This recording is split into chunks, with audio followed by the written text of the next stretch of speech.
आप सभी के हृदय में विराजमान परमात्मा को मेरी राम राम। हनुमान जी की असीम अनुकंपा से, उनकी कृपा से, उनके अनुग्रह से आज अयोध्या कांड का समापन है, पूर्णाहुति है आज अयोध्या कांड की। और आज जो सिखावन तुलसीदास जी देंगे ना, सार रूप है, सार तत्व। पकड़ने वाले अगर इसे पकड़ गए तो बस पार निकल जाएंगे। आज वे रहस्य उद्घाटन करेंगे, सीक्रेट बताएंगे, बताते ही आ रहे हैं, बीच बीच में सभी को बताते आ रहे हैं। जो सयाने हैं समझ जाते हैं, तत्काल जैसे कि दाना गिरा हो और पक्षी दाना चुग ले, ऐसे चुग लेते हैं इन मोतियों को। तो अब आगे की स्थिति पर हम अपने हृदय को टिकाते हैं। कल बता रहे थे तुलसीदास जी कि भरत जी का मुख प्रसन्नता से परिपूर्ण है, मुख मलिन नहीं है। शरीर ही कुछ दुबला हो गया है, स्वाभाविक है होना, क्योंकि आहार वही कर दिया है जो वनवासियों का होता था। अब कम खाते हैं, बहुत कम, अधिकतर उपवास से ही रहते हैं। तो जब ऐसी स्थिति आएगी तो क्या होगा, शरीर का बल कम होगा। और ऊपर एक बात आई थी जो हमने भाषा के संबंध में जिसकी व्याख्या की थी कि घटई तेज, यहाँ जो तेज घटने की बात की गई है, अब यहाँ सबसे बड़ी बात आती है कि शब्दों को समझना। ऐसी ही बात अब आगे भी कह रहे हैं वे एक, इसकी तो मैंने कल व्याख्या कर दी थी कि यहाँ तेज घटने का अर्थ कोई आभा मंडल का क्षीण होना नहीं है, बल्कि शारीरिक बल के कम होने का है, बॉडी के फैट्स कम होने का है। क्योंकि तेज का अर्थ संस्कृत में मेदा भी है, जो उसका अभिप्राय लिया जाता है। और आगे उन्होंने स्पष्ट कर दिया है कि शरीर प्रसन्न है। अब आगे क्या कहते हैं, जिम जल निघटत सरस प्रकाश से, जैसे कि जल शरद ऋतु के प्रकाश से घटने लगता है। अब सर्दियाँ आती तो कहते हैं शीत ऋतु के प्रकाश से जल घटने लगता है। अब प्रकाश से कोई जल घटता है क्या? प्रकाश माने धूप, धूप से तो जल और बढ़ेगा, घटेगा थोड़ी ना। लेकिन यहाँ पर प्रकाश का अर्थ है विकास। जिम जल निघटत शरद प्रकाश से, शरद ऋतु के विकास होने से, बढ़ने से जैसे जल कम होता है, इसे समझें। जब सर्दी बहुत बढ़ती है तो नदियाँ जमने लगती हैं, नदियाँ जमने लगती हैं तो जल घट जाता है। अब दूसरी ओर इसका सुंदर प्रभाव भी पड़ता है। क्या पड़ता है? बिलसत बेंतस, जो बेंत है यानी बांस, बैम्बू, वो विकसित होते हैं, खूब बढ़ते हैं, खिल जाते हैं, उनमें एक चमक आ जाती है, ग्लो आ जाता है। और वनज विकास से कमल भी खिलने लगते हैं, कमलों में भी एक निखार आ जाता है। तो इस बात को कहने का क्या अभिप्राय है तुलसीदास जी का कि पानी कम हो जाता है शीत ऋतु बढ़ने से, और बांस में निखार आ जाता है, कमल खिलने लगते हैं। ये दोनों बात बता रहे हैं, दिखा रहे हैं कि भरत जी का शारीरिक बल कम हो रहा है उपवास रखने के कारण। कह रहे हैं ना कि जैसे कि नदियों का पानी कम हो जाता है, लेकिन कोई बात नहीं। तो उसका जो एक सकारात्मक पक्ष है, पॉजिटिव पहलू जो है उसका, वो क्या है कि उनके मुख पर तेज आ गया, आभा मंडल और विकसित हो गया, जैसे कमल होते हैं। तो उधर कमी हुई तो इधर बढ़ोतरी हो गई, तेजस्वी था आभा मंडल। जब भी मनुष्य साधना करता है, तपस्या करता है, तो उसके पूरे मुखमंडल पर, पूरे शरीर पर एक दिव्य आभा मंडल निर्मित होता है। और यही बताने के लिए तुलसीदास जी ने यहाँ उदाहरण दिया है कि भरत जी के चारों ओर अब आभा मंडल और निखरता जा रहा है। समदम संयम नियम उपवासा, नखत भरत हृदय विमल आकाशा। अब भरत जी के हृदय रूपी आकाश का वर्णन कर रहे हैं तुलसीदास जी। कह रहे हैं भरत जी के हृदय के आकाश में बहुत सारे तारे हैं, नक्षत्र हैं। और किस चीज़ के हैं वे? सम दम संयम नियम उपवासा। ये जो उपवास, नियम, संयम, जो भी वो कठोर साधनाएं कर रहे हैं, ये सब क्या हैं? ये उनके हृदय के आकाश के नक्षत्र हैं। ध्रुव विश्वास। अब आकाश में तो ध्रुव तारा भी होता है, तो भरत जी के हृदय में कौन सा ध्रुव तारा है? तुलसीदास जी कह रहे हैं कि विश्वास का ध्रुव तारा है उनके अंदर। ध्रुव विश्वासु अवध राकासी। और ये जो 14 साल की अवधि है ना, ये चंद्रमा के समान है। स्वामी सुरत सुरभीथि विकासी। और प्रभु श्री राम की जो सुखद स्मृति है, उन्हें जब वो याद करते हैं, वह ऐसा है कि जैसे आकाश गंगाएं हो। आकाश गंगाओं के समान प्रभु राम के सुमधुर स्मरण की स्मृति उनके हृदय में बहती रहती है। यह नाम सुमरण की आकाश गंगा भरत जी के चिदाकाश में सतत बहती रहती है।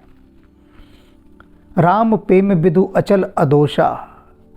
और जो चंद्रमा है उनके हृदय में, वो राम के प्रेम का अचल चंद्रमा है, जिसमें कोई दोष नहीं, जो न कभी घटता है और न उसमें कोई कलंक है। एक अलग ही प्रकार का चंद्रमा है। कहते ना श्री रामचंद्र, कैसा चंद्र? यह वह चंद्रमा नहीं है जो इस आकाश में चमकता है। यह अलौकिक चंद्रमा है। ये सदा पूर्णिमा का चांद ही बना रहता है। इसमें कभी अमावस्या नहीं आती और कोई इसमें किसी प्रकार का कोई कलंक नहीं है, कोई दाग नहीं है। सहित समाज सोहो नित चोखा। और भरत जी अपने इस पूरे समाज के साथ बड़े सुशोभित हो रहे हैं। भरत रहन समुझन कर तूती, भक्ति विरति गुण विमल विभूति। वर्णत सकल सुकवि सकुचाहे, शेष गणेश गिरा गमनाहे। भरत जी के जो गुण हैं, कौन से गुण? उनका रहना, समुझन उनका समझना, करतूती उनके कार्य, भक्ति, विरति, वैराग्य, गुण विमल विभूति, उनके गुणों की जो विमल विभूति है, ये सारी चीज़ें, इन सब चीज़ों का वर्णन करने में कवि लोग बहुत संकोच करते हैं। वर्णत सकल सुकवि सकुचाहे। सकल कवि, सारे कवि सकुचा जाते हैं वर्णन करने में। कैसे करें वर्णन? क्यों सकुचाते हैं? क्योंकि शेष गणेश, शेषनाग, गणेश जी, गिरा, सरस्वती जी गम नाही, वहाँ जा नहीं सकते। भरत जी की दिव्यता का बखान करने के लिए, उस स्थान पर जाने के लिए शेषनाग, गणेश जी और साक्षात वाक देवी सरस्वती, इन सब का भी सामर्थ्य नहीं है। तब कवि लोग कैसे इनके यश का गान गाएंगे? तो संकोच करते हैं कवि लोग। भरत जी पर आज तक इतना क्यों नहीं लिखा गया कभी भी, जितना गीता पर कितना लिखा गया, राम पर कितना लिखा गया? कोई कम थोड़ी ना लिखा गया। लेकिन भरत जी पर नहीं। कोई भी कवि इस पर लिखने को राजी ना हुआ, कोई भी। कैसे हो जब वो सब वर्णन नहीं कर सकते, तो हम भी नहीं कर सकते थे। लेकिन भरत की साधना जो प्रकट हुई, वे हमारे बस का नहीं था। हनुमान जी कर सकते हैं वर्णन। यहाँ पर देखिए, हनुमान जी का नाम कहीं नहीं आया है। तुलसीदास ने यह नहीं कहा कि हनुमान जी भी वर्णन नहीं कर सकते। उन्होंने कहा शेषनाग नहीं कर सकते, गणेश जी नहीं कर सकते, सरस्वती नहीं कर सकते, और स्वयं प्रभु श्री राम भी नहीं कर सकते भरत जी के दिव्य गुणों का वर्णन। लेकिन कहीं भी यह नहीं कहा कि हनुमान बाबा भी नहीं कर सकते। वे तो सबका वर्णन कर सकते हैं, क्योंकि वो हृदय की उन गहराइयों में उतरकर, उनसे ही अनुमति लेकर, तो भरत जी से ही अनुमति लेकर हनुमान जी ने ये भरत की साधना उपन्यास हमसे लिखवाया। देखते रहे हर समय, हर समय, और अंतर प्रेरणा से वही बोल रहे थे। अन्यथा हमारी क्या बिसात, हम तो बिसात क्या, एक कलम लिख रही है बस, हम कलम बन गए और कुछ नहीं। अब कलम की क्या गरिमा, बांसुरी की क्या गरिमा, गरिमा तो उसकी जो बांसुरी को बजा रहा है, जिसने बांसुरी को अधरों पर रखा। सौंदर्य तो सारा उसके बजाने में है। कोई बांसुरी की थोड़ी ना प्रशंसा करता है कि ये बांसुरी तो कितनी अच्छी बजती है, बजाने वाले की करते हैं ना। तो हनुमान जी की हैं सारी प्रशंसा, सब उन्हीं की प्रशंसा है कि जो उन्होंने भरत जी के चरित्र पर कहा कि बैठ जाओ और हम लिखवा रहे हैं, लिखो, हमारे हस्ताक्षर हैं इस पर, तुम करो। और इसीलिए हम यहाँ पूरे भाव के साथ यह बात कह रहे हैं, पूरे भाव के साथ, क्योंकि उनकी अनुमति मिली है। बाबा ने अनुमति दे दी। श्री हनुमान जी जब अनुमति दे दें तब ना कोई संकोच, ना किसी प्रकार का कोई मन में ये कि लोग क्या कहेंगे। अब कोई कुछ कहता रहे, अब चाहे सर फूटे या माथा, यारा मैंने तो हाँ कर दी, तो हाँ कर दिया। बरनत सकल सुकवि सकुचाही, शेष गणेश गिरा गम नाही, नित पूजत प्रभु पावरी प्रीत, न हृदय समाते। भरत जी क्या करते हैं, प्रतिदिन प्रभु श्री राम की जो पांवरी, जो खड़ाऊं रखी है, उनका प्रतिदिन पूजन करते हैं, स्नान ध्यान करते हैं। जैसे कि राजा बैठा होता है सिंहासन पर, उसी प्रकार से चरण पादुकाएं वहाँ पर सुशोभित हैं। उनके पास जाते हैं, मस्तक नवाते हैं, शीश झुकाते हैं, बिल्कुल वैसे जैसे कि साक्षात प्रभु राम ही बैठे हैं, और उनके लिए तो बैठे ही हैं साक्षात। नित्य पूजन प्रभु पांवरी, प्रीत ने हृदय समाते, और उनके हृदय में प्रेम समाता ही नहीं, ओवरफ्लोइंग रहती है लव की, प्रेम का अतिरेक ऊपर ऊपर से उमड़ उमड़ कर बहता है, प्रेम बाहर जा जा कर गिरता है। ऐसा प्रवाह प्रेम का, प्रतिदिन प्रणाम करना। माग माग आयुष करत, राजकाज बहुभांत। और क्या करते हैं, उन चरण पादुकाओं के आगे हाथ जोड़े खड़े रहते हैं, और जितनी भी राजाज्ञाएं देनी होती है आगे, जो भी कार्य होते हैं सरकारी काम, तो राम जी की सरकार से कहते हैं कि हे राम जी, ये आदेश है आपकी ओर से, इसे हम आगे भेज रहे हैं, आपकी आज्ञा हो, और मस्तक झुका देते हैं।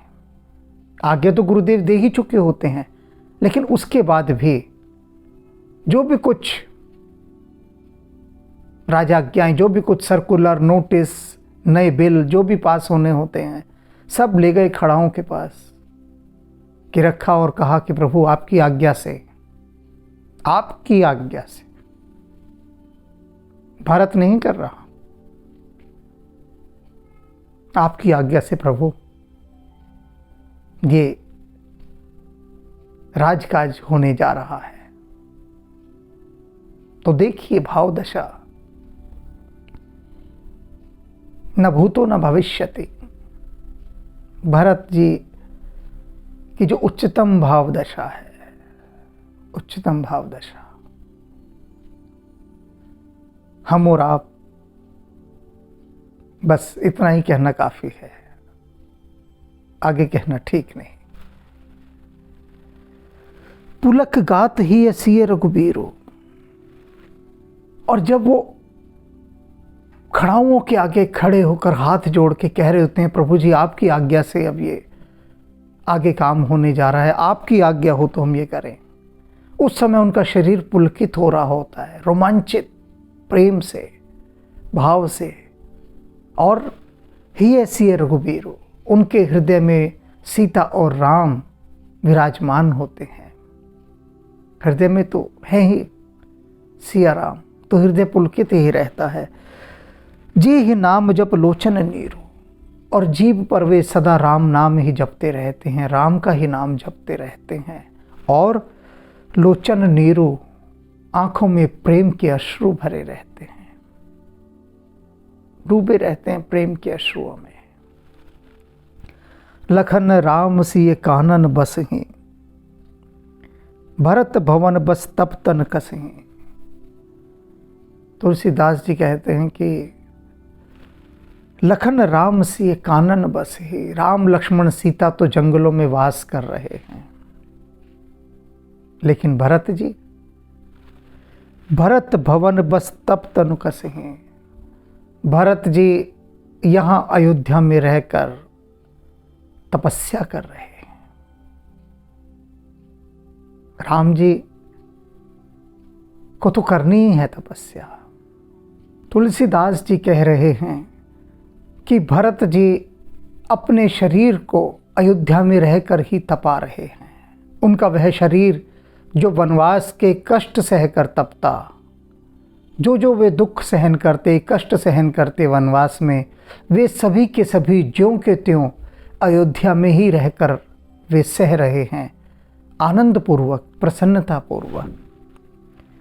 दो दिस समुझ कहत सब लोगो, सब विधि भरत सराहन जोगो। दोनों दिशाओं में देख रहे हैं अयोध्यावासी, अब कंपैरिजन कर रहे हैं, तुलनात्मक अध्ययन हो रहा है राम जी का और भरत जी का। दो दिस समझी कहत सब लोगों, राम जी का देखते हैं पूरा व्यवहार, भरत जी का देखते हैं, समझते हैं, विचारते हैं, और फिर क्या करते हैं अयोध्यावासी, सब विधि भरत सराहन जोगो, हर विधि से, हर प्रकार से भरत जी की ही सराहना करते हैं। अभी तक तो राम जी की प्रशंसा होती थी हर जगह, भूल गए सब राम को। प्रशंसा करने की जब बारी आती है तो अब भरत जी की सराहना करते हैं, राम की नहीं कर रहे। सुन व्रत नेम साधु सकुचाहि, उनके व्रत नियम इन सबको सुनकर साधु भी सकुचा रहे हैं, संकुचित हो रहे हैं। और अयोध्यावासी भरत जी की प्रशंसा क्यों कर रहे हैं, राम को क्यों भूल गए?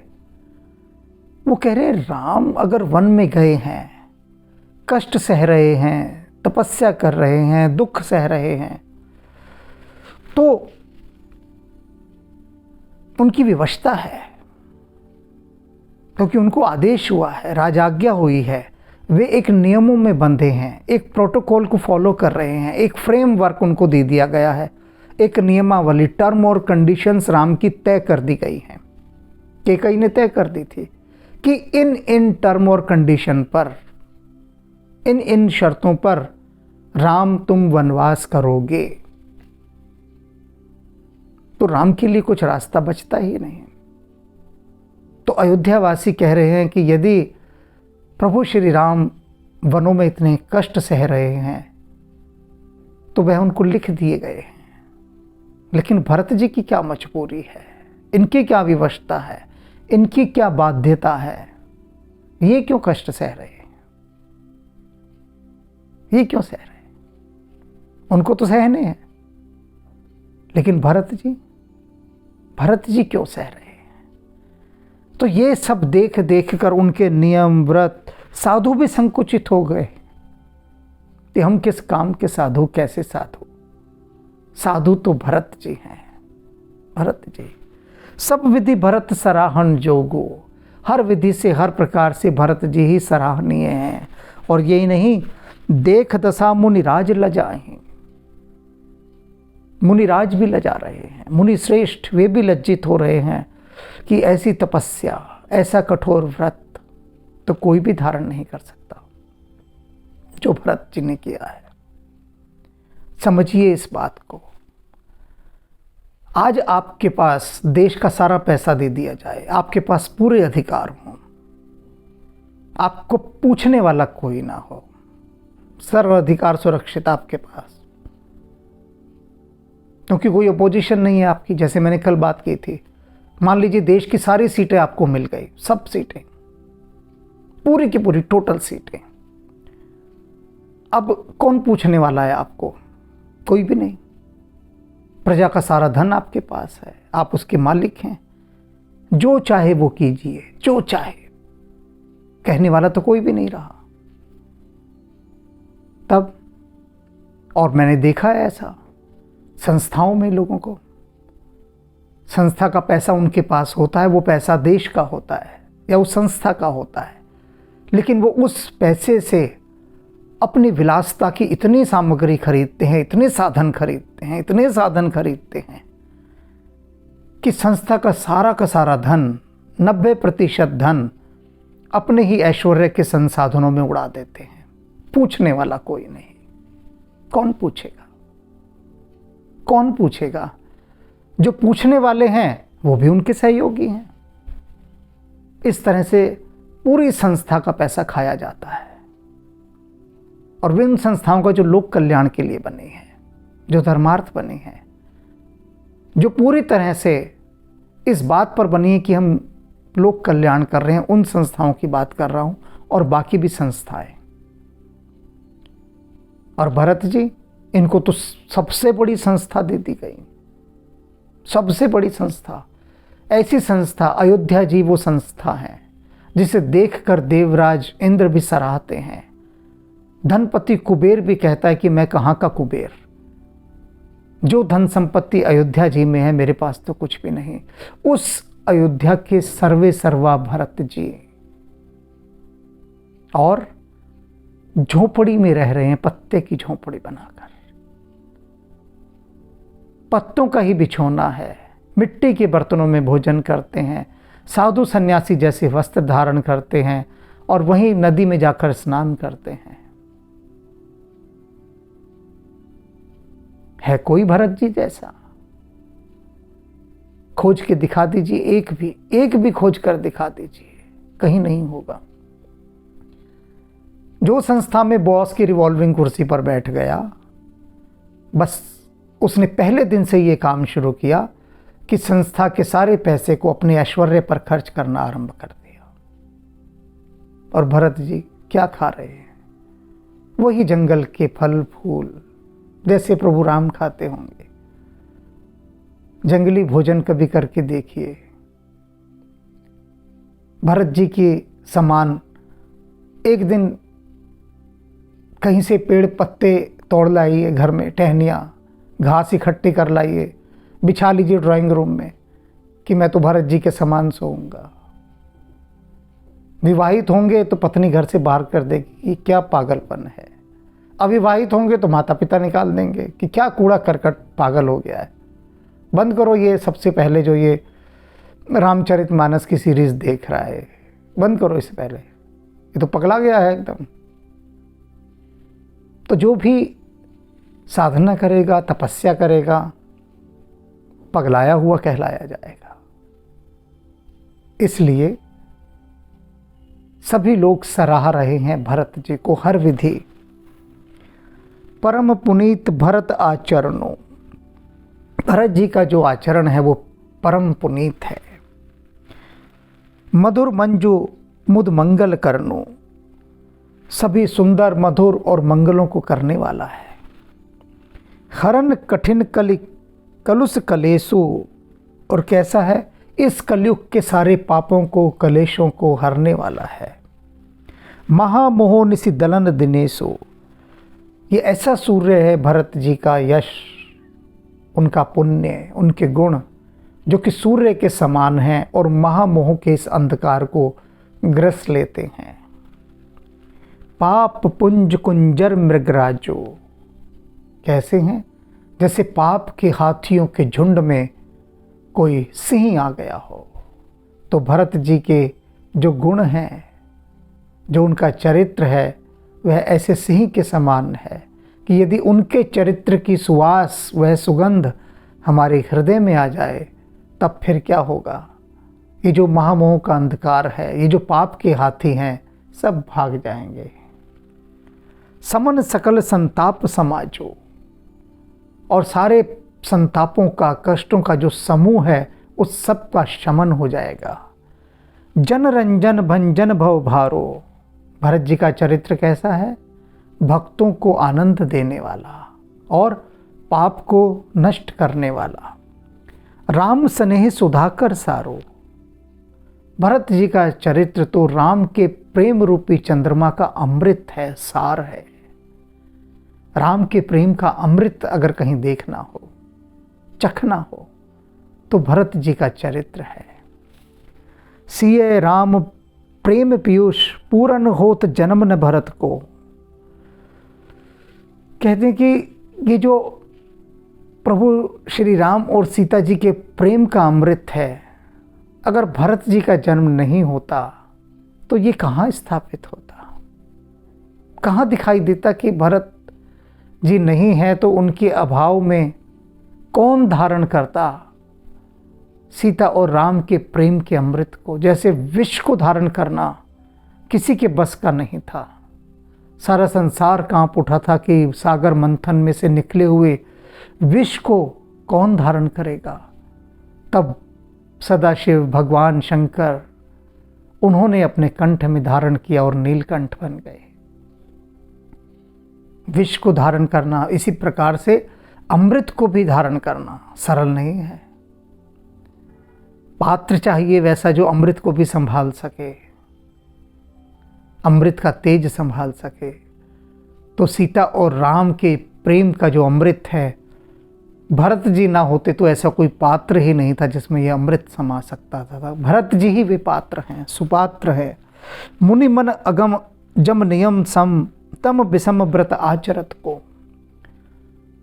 कहते हैं तुलसीदास जी, भरत जी नहीं होते तो इन साधु सन्यासियों को, इन योगियों को, महायोगियों को कौन समझाता, कौन दिखाता कि व्रत क्या होता है, तप क्या होता है, जप क्या होता है, सुमिरन क्या होता है, साधना क्या होती है, तपस्या क्या होती है, नियम क्या होते हैं?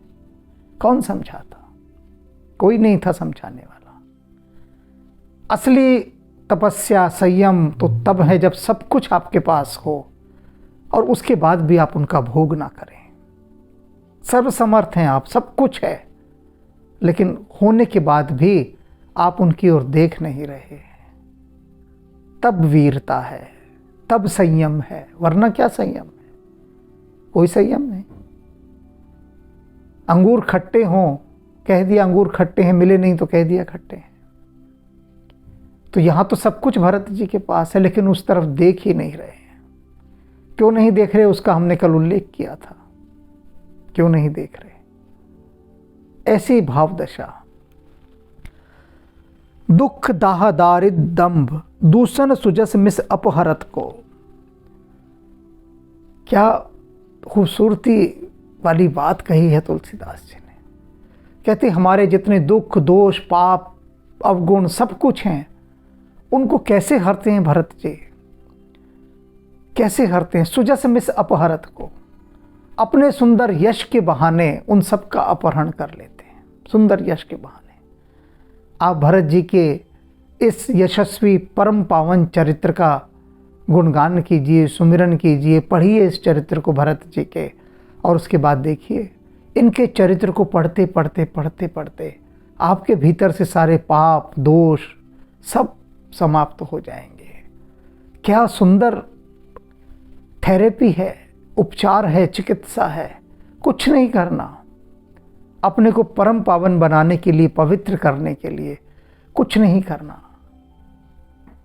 अगर आप राजा हैं, मंत्री हैं, किसी संस्था के बहुत बड़े बॉस हैं, सीईओ हैं, चेयरमैन हैं, मैनेजिंग डायरेक्टर हैं, कुछ भी हैं, भरत जी का चरित्र पढ़िए, समझ में आ जाएगा कि जिस धन पर आप सांप की तरह कुंडली मारे बैठे हैं वो धन आपका नहीं है, आपका नहीं है, संस्था का है,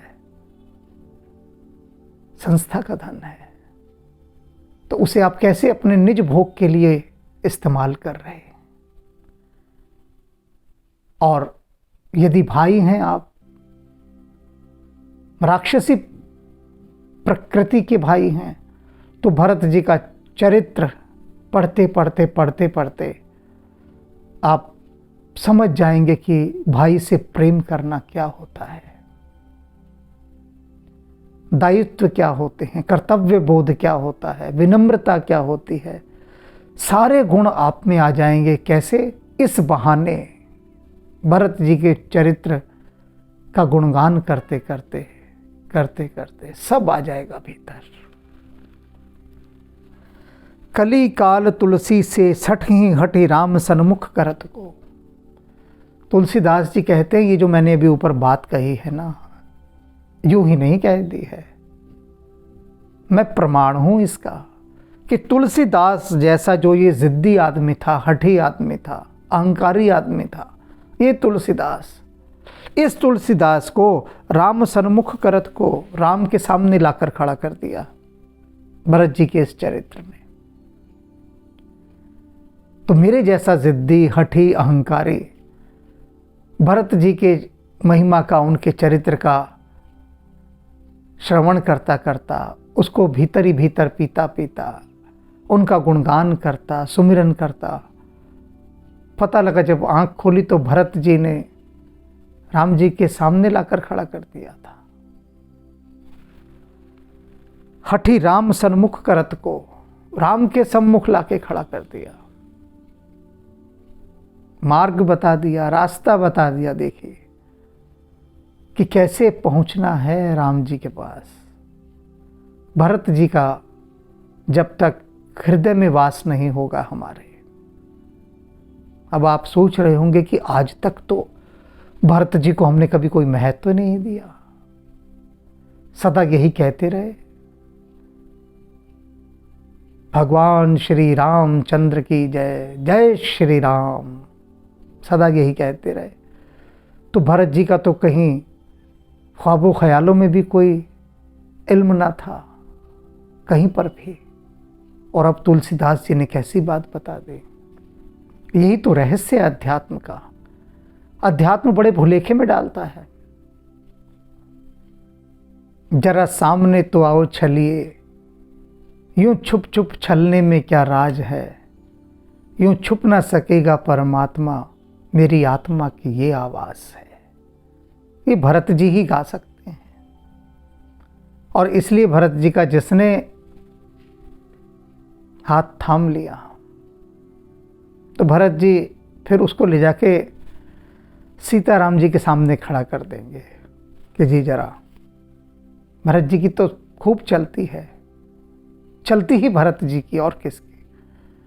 इतनी चलती है भरत जी की कि प्रभु श्री राम ने भी ये कह दिया था उनको कि जो तुम कहोगे मैं वह कहूँगा, वही करूँगा जो तुम कहोगे। तुम्हारी बाबत, तुम्हारे प्रेम की खातिर, तुम्हारे प्रेम में मैं ऐसा वशीभूत हूँ कि मैं अपनी प्रतिज्ञा भी भंग कर दूंगा। बताओ, किसी के लिए नहीं कहा ऐसा कि मैं अपना वचन भी भंग कर दूंगा। जो हमारे कुल की रीति है, प्राण जाए पर वचन न जाए, मैं वचन भी छोड़ दूंगा। निंदा होगी, अपयश होगा, लेकिन भरत तेरा हृदय भंग नहीं करूंगा, तेरा दिल नहीं तोड़ूंगा। इतनी चलती है भरत जी की, देख लीजिए। ऐसी बात तो प्रभु राम ने सीता से भी नहीं कही, लक्ष्मण से भी नहीं कही, किसी से भी नहीं कही, केवल भरत जी से कही। ये सब बता रहा हूं जिससे समझ में आ जाए कि भरत जी हैं क्या, क्या स्थान है। देख लिया ना अयोध्या वालों को, भूल गए राम को। कहते नहीं, गुण है तो भरत जी में है, महिमा है तो भरत जी की है, और भरत जी कुछ है नहीं। मजे की बात, कुछ भी नहीं है अयोध्या में। वे बस एक सेवादार की, एक चपड़ासी की भूमिका निभा रहे हैं और कुछ नहीं कर रहे। राम जी के दरबार के सेवक, सेवादार बने बैठे हैं। सिंहासन पर तो प्रभु राम विराजे हैं सीता जी के साथ खड़ाउओं के रूप में। तब लेकिन चारों तरफ गुणगान भरत जी का है। भरत चरित करि नेम तुलसी जो सादर सुने। आप तुलसीदास जी कहते हैं सभी सुन लो भैया, सभी सुन लें। क्या सुन लें? भरत चरित करि नेम, भरत जी के चरित्र को जो भी नियम पूर्वक सुनेगा, नियम पूर्वक हृदय से, सिए राम पद प्रेम अवस होई भव रस विरत। और उसका क्या होगा? श्री राम के चरण कमलों में, सीता राम जी के चरण कमलों में उसका प्रेम उत्पन्न हो जाएगा। और क्या होगा? अवश्य होई भव रस विरत, और वह सांसारिक विषय वासनाओं से सबसे विरक्त हो जाएगा, मुख मोड़ लेगा। जो कोई भरत जी के चरित्र का नियमित रूप से पाठ करेगा, सुमिरन करेगा, उनका ध्यान धरेगा, भरत जी की इस अपूर्व महिमा के माध्यम से आपको एक राजमार्ग मिल गया है प्रभु श्री राम तक पहुंचने का। और भरत जी स्वयं लेकर जाएंगे, चिंता करने की आवश्यकता नहीं, बिल्कुल चिंता। यहाँ तो चिंता है ही नहीं ना इस मार्ग में। इस मार्ग में जिसने चिंता कर ली वही अटक गया, वही हैंग हो जाएगा, सिस्टम हैंग हो जाएगा उसका। जब भरत जी पर छोड़ दिया तब चिंता किस बात की, वे ही संभालेंगे। तब पूरी तरह से उनके चरित्र में डूब जाइए। कहते हैं ना खुसरो, खुसरो दरिया प्रेम का वाकी उल्टी धार, जो उबरा सो डूब गया, जो डूबा सो पार। तो भरत जी के चरित्र में डूब जाइए, डूब जाइए, डूब जाइए।